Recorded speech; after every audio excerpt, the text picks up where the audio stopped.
বিজয়ের হই হুল্লোড় শেষ করে সঞ্জিত ব্যানার্জির কাছে চলে আসে স্বয়ম্ভু এবং বলতে থাকে, আমি নাকি শুনলাম যে দুর্গার বিয়ের দিন আপনি জামিন পাচ্ছেন, তবে যাই হোক চৌহদ্দির মধ্যে আপনাকে যাতে না দেখি, যদি আপনি ঋষভদের বাড়ি বা আমাদের বাড়ি কাছাকাছি যদি দেখেন আপনাকে কিন্তু শেষ করে ফেলবো।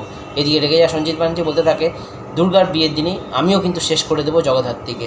এদিকে কৌশিকে আসে এবং কৌশিক বলতে থাকে, এই যে কেসটা এটা ইন্টেলিজেন্স ডিপার্টমেন্ট সলভ করতে পারবে না, কারণ এই কেসে দুর্গা বা জগদ্ধাত্রী কিচ্ছু করতে পারবে না, অভিজ্ঞতাটা মেন দরকার এবং আমি এই কেসটাকে সলভ করব। তখন কিন্তু দেখা যায় যে উৎসব, মেহেন্দি, বৈদেহী তারা আসে এবং বারবার শুধু কৌশিককে বোঝাতে থাকে এই কেসটাকে বলো যাতে জগদ্ধাত্রী তুলে নেয়, তা না হলে কিন্তু বড় বিপদ আসতে চলেছে। মেহেন্দি বলতে থাকে হয় দুর্গার সেদিনকে বিয়ে ভেঙে যাবে, আর তা না হলে দেখা যাবে সমরেশকে জগদ্ধাত্রী অ্যারেস্ট করে নেবে।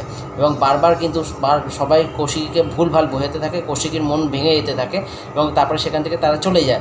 এদিকে রাজেন্দ্র মুখার্জি বলতে থাকে, তুই যেটা বলেছিস ঠিক বলেছিস, কারণ জগদ্ধাত্রী এই কেসটাকে সলভ করতে পারবে না, কারণ জীবন যুদ্ধটা তুই অনেক বেশি দেখেছিস, আমার বিশ্বাস তুই এই কেসটা সলভ করতে পারবি। দেখা যাক এবার কী হয়।